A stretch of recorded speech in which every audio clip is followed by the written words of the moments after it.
What's going on, you guys? Welcome back to the SFS channel. My name is Gavin, and today I'm coming at you guys with some fantasy football lineup advice for Week 6. I've got my stardom and sit-em players for this week of NFL action. Before I get into things, make sure you guys go and subscribe to the channel and turn that bell on so you guys never miss any important fantasy football updates. Le'Veon Bell, for example, last night just got cut by the Jets. And I'll be making a video breaking down his fantasy situation as soon as he signs. So you guys need to stick around to the channel, watch out for future videos, and let's win some fantasy football games together. Not going to waste any more time. Let's get straight into my stardom players for the week. The first guy on the board for me is Ryan Tannehill against the Houston Texans. Last night, I just watched Ryan Tannehill play an amazing game against the Buffalo Bills on Tuesday Night Football. Ryan Tannehill looks like he is the guy for Tennessee. I had some questions. I thought he was obviously fantastic down the stretch last season. I thought he looked really good in that offense, but Ryan Tannehill looks like a completely different player than he did in Miami. Like, Tannehill was making game-changing plays. He had a really nice scramble touchdown. He made a beautiful throw to A.J. Brown in the end zone. Hit Jonnu Smith on another really accurate slant route for a touchdown. It was a great evening for Ryan Tannehill, and he's got an even juicier matchup this week against the Houston Texans, who have had their fair share of secondary issues themselves.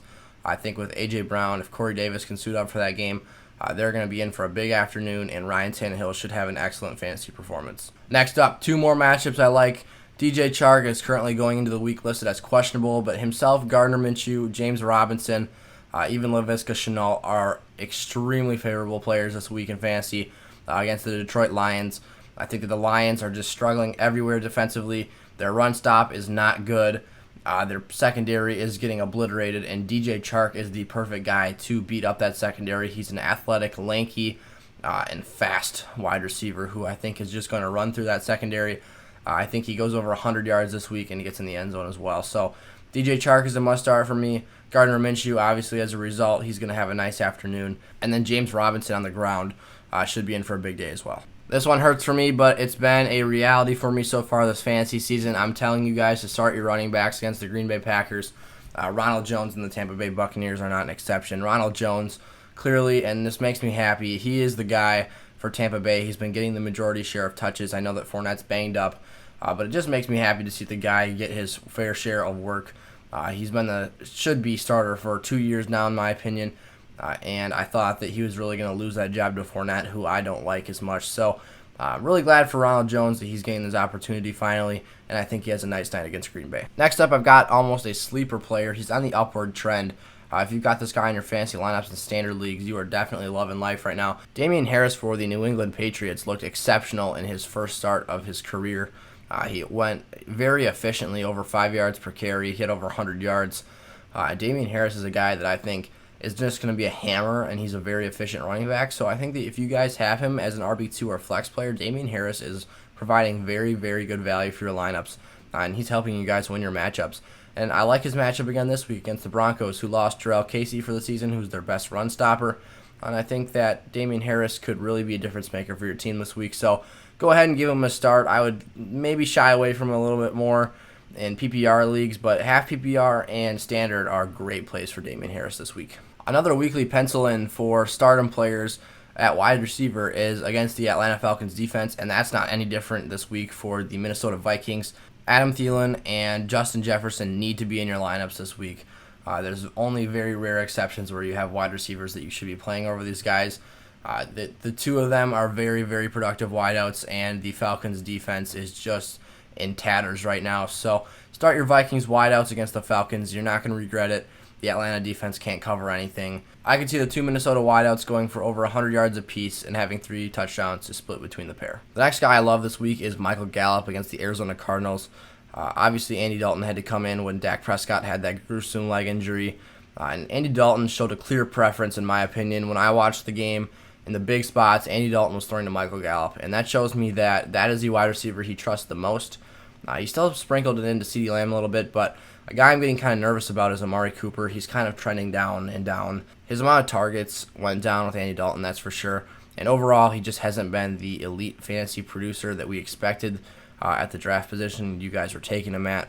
I didn't like Amari Cooper coming into the season. I stayed away from him because I thought he was not so great of a pick this year, but he's a little bit more underwhelming than I even expected. So not good signs for Cooper, but I love Gallup this week. I expect Andy Dalton to give him a nice share of targets. And then finally, David Montgomery at the Carolina Panthers, I think, is a really nice matchup this week. David Montgomery has been getting things rolling a little bit.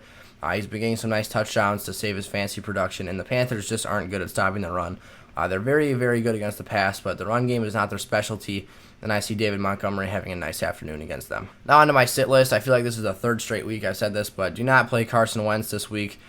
Baltimore's secondary is legit. Their pass rush is elite. Hand in hand with that goes Zach Ertz. Don't play him either this week. Zach Ertz has been getting locked down. He's been terrible in fantasy so far this season.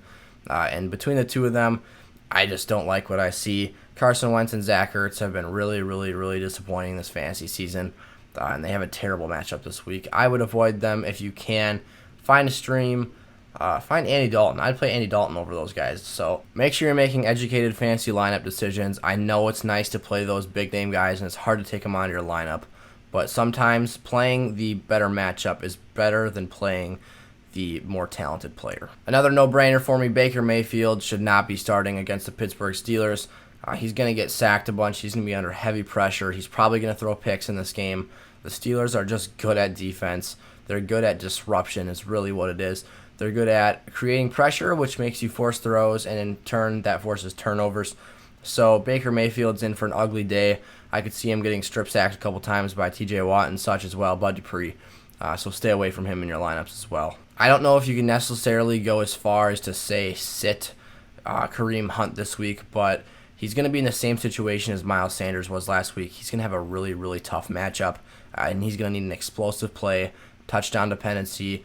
It's going to come down to getting a big pop catch or getting in the end zone a couple times for Kareem Hunt to have a nice fantasy day. And then another one here, Melvin Gordon at New England. I think that Melvin Gordon has been very, very productive this season, and he's overachieved to this point. I think that Melvin Gordon's a solid RB2 this year, but I think that going forward, I think he's going to teeter off a little bit. I think that Melvin Gordon is certainly a viable fantasy player, and I like having him in my starting lineup. But this week's matchup against the Pats, which is just a very sound defense, is not very advantageous. They're going to make Drew Lock throw the ball in his first game back, if that's indeed who their starter is at quarterback this week. And I think they're going to make things tough on them. So I could see them falling into a bit of a rut early. Melvin Gordon's obviously elite at catching the football. He's very good at screenplays, but I think the Patriots are just a tough matchup, so avoid Melvin Gordon if you can and start a guy with a better matchup if possible. I feel very confident in saying this one. Sit Tyler Higbee against the 49ers. Fred Warner is an absolute elite coverage man against the tight end. He absolutely shut Zach Ertz down.